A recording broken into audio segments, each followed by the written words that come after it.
All right, अब देखो manufacturing account या मैन्युफैक्चरिंग बिजनेस कौन सा होता है? It is the most complete form of a business. Why? Because वो ए टू जी जाता है, यानी वो खुद ही प्रोडक्शन भी करता है।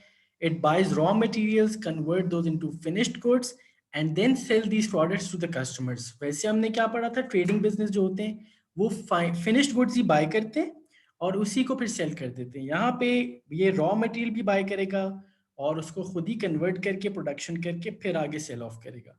सो in addition to income statement and statement of financial position, इसमें एक और स्टेटमेंट हम बनाते हैं which is known as manufacturing account.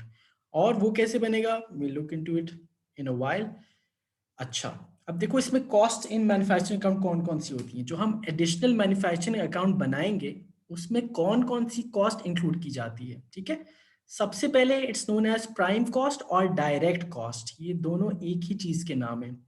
ये कौन सी कॉस्ट है? That can be directly attributed to the finished good, यानी जो गुड आप बना रहे हैं ये आप डायरेक्टली बता सकते हैं कि इस गुड पे इतना ज़्यादा मटेरियल लगा या इतना ज़्यादा लेबर लगा, जो भी डायरेक्टली इन्वॉल्व हो इन द प्रोडक्शन प्रोसेस।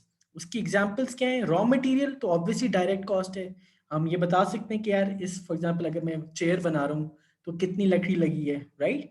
मैं ये भी बता सकता हूँ कि कितना डायरेक्ट लेबर लगा है। डायरेक्ट लेबर कौन सा होता है? जो डायरेक्टली इन्वॉल्व होता है in the production of goods. Cost of दो, क्योंकि सर्विसेज तो आप जाहिर प्रोड्यूस तो नहीं कर सकते, तो ये गुड्स का ही बिजनेस होता है। So cost of those employees who work directly on the goods produced either by hand और बाय मशीनरी, डजंट मैटर। अगर आप खुद प्रोड्यूस कर रहे हैं, बना रहे हैं, चाहे मशीन से चाहे हाथ से, तो आप जो लेबर कॉस्ट होगी ना, डायरेक्ट लेबर कॉस्ट, वो आप डायरेक्ट कॉस्ट में या प्राइम कॉस्ट में इंक्लूड करेंगे। So first one is raw material या डायरेक्ट मटेरियल, फिर डायरेक्ट लेबर, और बाकी सारे डायरेक्ट एक्सपेंसेस में रॉयल्टीज, पैकेजिंग, यानी ये वही वाली कॉस्ट हैं जो आप डायरेक्टली बता सकते हैं कि इस पर्टिकुलर यूनिट पे कितना लगा हुआ है, ठीक है। तो ये सारी चीज़ें आप बता सकते हैं एंड देयर फोर ये आपकी प्राइम कॉस्ट या डायरेक्ट कॉस्ट का पार्ट बनती हैं, ठीक है। सो डायरेक्ट कॉस्ट कौन सी होंगी? जो आप डायरेक्टली एट्रीब्यूट कर सकते हैं टू द फिनिश्ड गुड। इस इस यूनिट पे कितना मटेरियल लगा है, कितना डायरेक्ट लेबर लगा है, या कोई भी अदर डायरेक्ट एक्सपेंस लिखा हुआ है, आप उसको प्राइम कॉस्ट में ऐड करोगे, ठीक है। Prime cost is also known as direct cost, ठीक है जी। Then comes factory production overheads, या जैसे ओवरहेड्स को हम कहते हैं इनडायरेक्ट कॉस्ट भी कहते हैं। Overheads are also known as indirect cost. अब देखो ये होती कौन सी कॉस्ट है? जो फैक्ट्री में लगेंगी, ठीक है, यानी ये आएंगी मैन्युफैक्चरिंग अकाउंट में। हाउएवर ये ओवरहेड या इनडायरेक्ट कॉस्ट इसलिए कहते हैं बिकॉज आप ये नहीं बता सकते कि डायरेक्टली इस यूनिट पे ये वाली कॉस्ट कितनी लगी है। हाउएवर ये होगा कोई फैक्ट्री एक्सपेंस, ठीक है।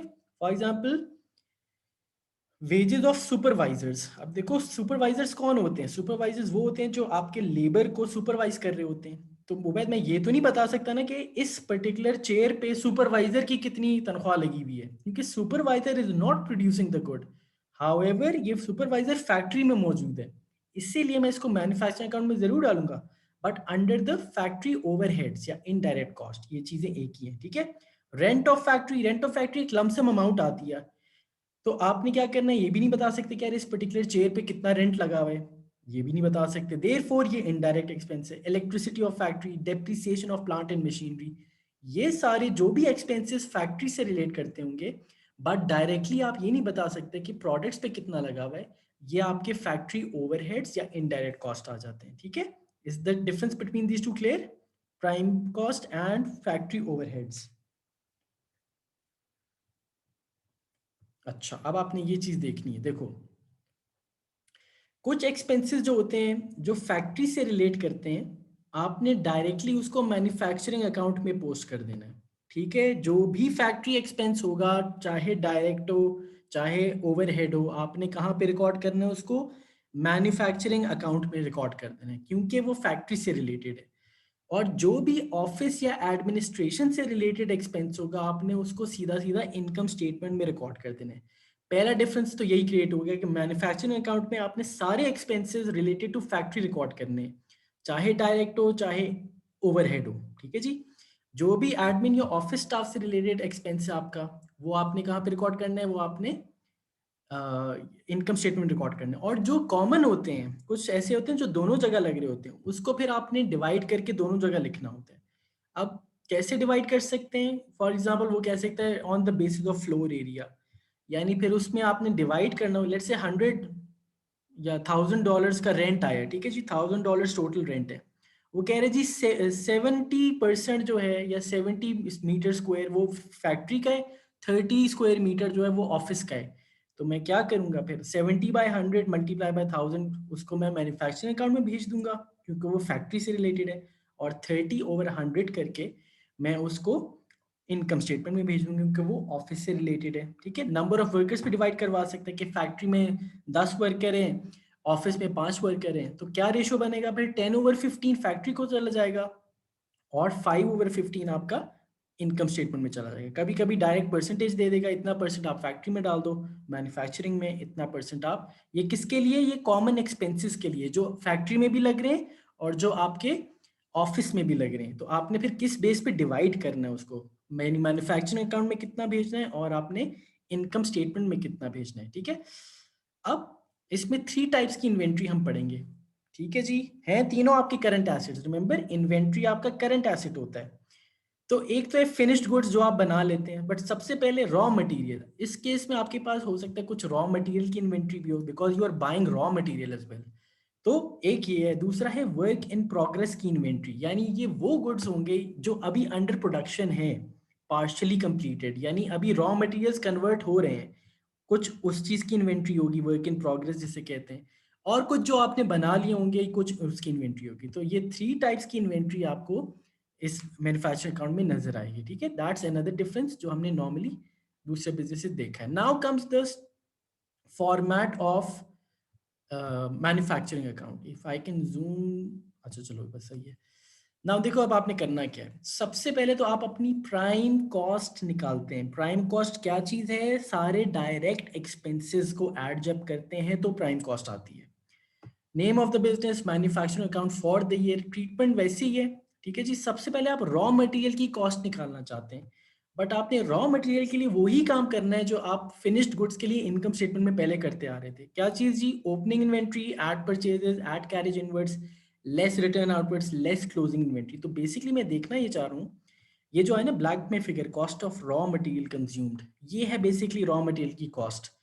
क्योंकि आप रॉ मटेरियल परचेज भी कर रहे हैं, कुछ आपके पास शुरू में भी था, कुछ बच भी जाता है, तो आप वो देखना चाह रहे हैं कि यार मैंने जो रॉ मटेरियल यूज किया है, जितना कंज्यूम किया, उसकी कॉस्ट क्या आ रही है। सो उसके लिए you need to do this little bit working जो हमें ऑलरेडी आती है, एंड आई एम अज्यूमिंग कि आपको भी आती होगी अब। ठीक है, जो हम इनकम स्टेटमेंट में फिनिश्ड गुड्स के साथ करते हैं कॉस्ट ऑफ सेल्स के लिए। इसी तरह देखो, जब आपने प्राइम कॉस्ट निकाल ली, उसके बाद देखो कॉस्ट ऑफ रॉ मटेरियल तो is just one part of your prime cost. ठीक है, उसके बाद बाकी डायरेक्ट एक्सपेंसेस भी ऐड करो, डायरेक्ट लेबर गिवन है वो, और बाकी डायरेक्ट एक्सपेंसेस, रॉयल्टी वगैरह, ये सारी चीजें ऐड करो। इन सारे डायरेक्ट को ऐड करने के बाद आपका क्या आएगा, या तो आप उसको डायरेक्ट कॉस्ट बोलते हैं या आप उसको प्राइम कॉस्ट बोलते हैं। ठीक है जी, सो पहला स्टेप क्या होगा, calculate your prime cost in manufacturing account. Prime cost को डायरेक्ट कॉस्ट भी बोलते हैं। सबसे पहले रॉ मटेरियल की कॉस्ट, उसके लिए थोड़ी सी वर्किंग करें, ये वर्किंग वही है जो हमें ऑलरेडी आती है। फिर हम लेबर और एक्सपेंसेस जो भी डायरेक्ट होंगे ओनली, ठीक है, वो चीजें ऐड करें, then you will find your prime cost. Prime cost के नीचे फिर आप बाकी फैक्ट्री, ये उसी का पार्ट है, ठीक है, फिर आप फैक्ट्री ओवरहेड्स या जिसे हम इनडायरेक्ट कॉस्ट कहते हैं। अब देखो हम मैन्युफैक्चरिंग अकाउंट बना रहे हैं तो इसमें कौन से अमाउंट्स इंक्लूड करेंगे, जो भी फैक्ट्री से रिलेटेड एक्सपेंसेस हैं, जो डायरेक्ट थे उसको मैंने प्राइम कॉस्ट के अंडर कैटेगराइज किया, और जो इनडायरेक्ट होंगे बट जो फैक्ट्री से रिलेट करते होंगे उसको मैं यहाँ पे रिकॉर्ड करूंगा। So factory production overheads indirect cost में, rent of factory, electricity of factory, heating and lighting of factory, depreciation of plant, plant क्या होता है factory, depreciation of machinery, machinery कहाँ पड़ी होती है फैक्ट्री में, और फैक्ट्री सुपरवाइजर की वेजेस या इनडायरेक्ट वेजेस। अब ये सारी चीजें हैं फैक्ट्री से related, but since these are not direct expenses, आप ये नहीं बता सकते कि एक कुर्सी पे कितना रेंट लगा हुआ है या कितनी बिजली लगी हुई है, देयरफॉर ये कौन सी है, ये आपकी इनडायरेक्ट कॉस्ट हो जाती है। बट क्योंकि ये फैक्ट्री का पार्ट है, therefore you will include them in your manufacturing account.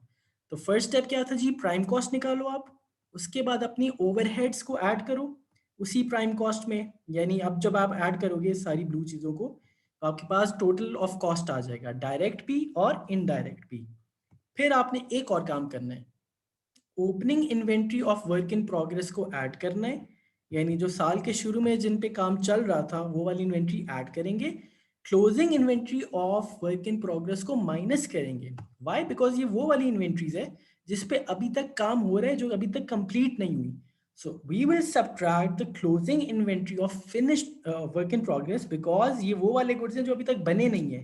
तो I am not including the cost of those items, तो इसीलिए मैं ये चीज सब्ट्रैक्ट करूँ क्योंकि ये अभी तक बन रहे हैं।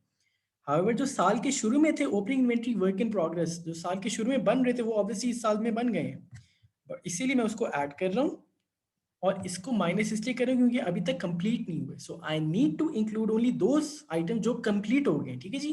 तो आपने जब direct plus indirect cost add कर दी, उसके बाद opening work in progress add किया, less your closing work in progress, इसका कोई फिगर आ जाएगा। ठीक है जी। उसको आपने एडजस्ट करे इस फिगर में, and you will get to your production cost of goods completed. यानी इसको और इसको ऐड कीजिए, फिर फाइनल अमाउंट जो आएगी आपके पास वो आ जाएगी production cost of goods completed. यानी जो आपने गुड्स बना लिए हैं उसकी टोटल प्रोडक्शन कॉस्ट कितनी है, and this is transfer to the income statement. कैसे? I tell you in a while. Anything that you don't understand in this format, ये है इसका फॉर्मेट प्रॉपर। ठीक है जी। No sir. ठीक है उबैद, आई एम अज्यूमिंग कि आपको आ गया। काशी डॉन, आपको आता है? जी सर। ठीक है जी। अच्छा, जब आपने ये बना लिया ना, तो अब आपने इसको ट्रांसफर करना है production cost of goods completed in income statement. ठीक है जी। इनकम स्टेटमेंट देखो अब कैसे डिफरेंट होगी। Sales revenue, obviously sales revenue less cost of sales. अब देखो opening inventory of finish goods कुछ पड़ी हुई होगी। अब देखो इस केस में यूजली आप परचेज थोड़ी कर रहे हो। अगर देखो परचेज भी कर रहे हो ना फिनिश्ड गुड्स, तब वो चीज़ ऐड ही होगी। बट इस केस में हमने क्या कहा, मैन्युफैक्चरिंग बिजनेस जरूरी नहीं है परचेज करे, वो उसका प्राइमरी काम है बनाना है। तो इस केस में मैं कौन सी अमाउंट ऐड करूंगा? जो भी production cost of goods completed है, क्योंकि इस केस में वी आर नॉट यूजली, देखो आपको दोनों चीजें हो सकती हैं। ऑब्वियसली ये अमाउंट तो होगी मैन्युफैक्चरिंग बिजनेस में, production cost of goods completed, तो वो तो मैं ऐड करूंगा इधर ही। हो सकता है क्वेश्चन में ये भी बता दे कि उसने परचेज भी किया कुछ फिनिश्ड गुड्स, तब वो भी ऐड करूंगा मैं, डिपेंड करता है। बट ये तो ऑब्वियसली होगा ही होगा। ठीक है। आपने जो मैन्युफैक्चरिंग अकाउंट का फाइनल आंसर आया था production cost of goods completed, वो इधर ऐड करना है। लेस क्लोजिंग, वही फिर वही काम होगा, less closing inventory of finished goods, ये आपकी कॉस्ट ऑफ सेल्स आ गई। Sales minus cost of sales equals to gross profit या ग्रॉस लॉस डिपेंडिंग। ठीक है जी। फिर आपने वही काम करना है जी, ऐड अदर इनकम्स, अगर कोई है डिस्काउंट रिसीव्ड, कमीशन रिसीव्ड, ब्ला ब्ला ब्ला, लेस ऑल एक्सपेंसेस। कौन सी एक्सपेंसेस? अब क्योंकि हमने डिफर कर दिया है, काशी थोड़ा लेट आया था, सो let me go over it again. क्योंकि काशी हमने कहा था जो भी फैक्ट्री से रिलेटेड एक्सपेंसेस है वो आप मैन्युफैक्चरिंग में भेज दोगे। ठीक है। बट जो भी ऑफिस से रिलेटेड एक्सपेंसेस वो आपने इनकम स्टेटमेंट में आने, और जो कॉमन होंगे ना, यानी जो दोनों जगह लग रहे होंगे, उसको आपने कुछ ना कुछ डिवाइड करना होगा। तो जो ऑफिस से रिलेटेड जो भी एक्सपेंसेस हैं, आपने फिर वो सारे सारे एक्सपेंसेस माइनस करने, वेजेस, रेंट या इक्विपमेंट, इक्विपमेंट अगर ऑफिस में पड़ी हुई है देन दैट। ठीक है। इसीलिए हमने कहा था जी depreciation of machinery, depreciation of plant आपका, क्योंकि ये चीज़ फैक्ट्री एक्सपेंस है बट है इनडायरेक्ट कॉस्ट, इसलिए मैन्युफैक्चरिंग में पड़े हुए हैं। बट अगर कोई ऑफिस से रिलेटेड एक्सपेंसेस है, देखो रेंट दोनों जगह आपको नजर आ रहे हैं, बट ये रेंट फैक्ट्री का है जो मैन्युफैक्चरिंग में है, और ये रेंट ऑफिस का है जो ऑफिस इनकम स्टेटमेंट में जाएगा। And then you'll get to your net profit and net loss. So income statement में क्या चेंज आ रहा है जी? Opening inventory of finish goods plus production cost of goods completed. Now that's the different part जो हमने बाकी सारे चैप्टर्स में देखा है कि हम यहाँ पे परचेजेस ऑफ फिनिश्ड गुड्स लिखते हैं। ठीक है। बट अगर इस क्वेश्चन में भी परचेजेस भी की हुई है इस बिजनेस से, हो सकता है वो परचेज भी करें, तब वो भी आप ऐड करोगे। बट प्राइमरीली आप क्योंकि प्रोडक्शन कर रहे हैं, तो आप वो वाली कॉस्ट यहाँ पे ट्रांसफर करते हैं। ठीक है। यहाँ पे net profit not net loss आ जाता है। So that's how you make the income statement. Nothing is different except for this thing, और सारी के सारे जो ऑफिस वाले एक्सपेंसेस है वो इधर आएंगे। ठीक है। देन अब बैलेंस शीट भी एग्जैक्टली द सेम है, सिर्फ एक चीज जो हमने डिस्कस की थी कि 3 टाइप्स की इन्वेंट्रीज होती हैं आपके पास इस बिजनेस के पास, मैन्युफैक्चरिंग बिजनेस के पास। एक रॉ मटेरियल होती है, एक वर्क इन प्रोग्रेस होती है जिस पे काम चल रहा होता है, और एक फिनिश्ड गुड्स की इन्वेंट्री होती है।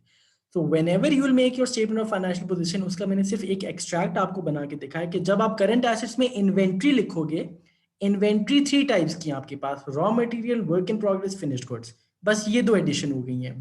ठीक है, raw material work in progress, दो एक्स्ट्रा टाइप की इन्वेंट्रीज आ गई हैं, बाकी it is exactly the same as we have done in chapter number 4. So any question in this manufacturing account? So let me no.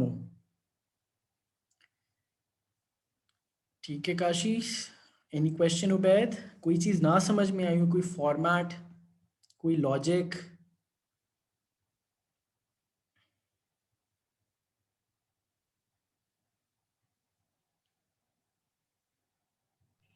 Sir आज इससे पहले क्या किया था? कुछ भी नहीं किया, अभी हमने ये पहला चैप्टर किया है, इसके बाद हमने 2 और चैप्टर्स करने हैं. लिमिटेड अकाउंट्स जो है ना, लिमिटेड कंपनीज का, वो मैंने आपने कहा था ना एक दफ़ा रिकॉर्ड कर दूँ, वो ऑलरेडी मेरे पास रिकॉर्डेड पड़ा हुआ है. ठीक है, इसी तरीके से वो मैं आपको साथ में सेंड कर दूंगा along with every other chapter. ठीक है, तो आज हमने इसके बाद 2 और चैप्टर्स करने हैं. कौन से करने हैं हमने? एक हमने करना है कॉन्सेप्ट्स वाला, एंड पे करेंगे, और एक रेशोज, इसके बाद अभी रेशोज करना है. So if no question then join again in 2 to 3 minutes, we'll do ratios. All right guys. ठीक है, so please join again in 2 minutes then.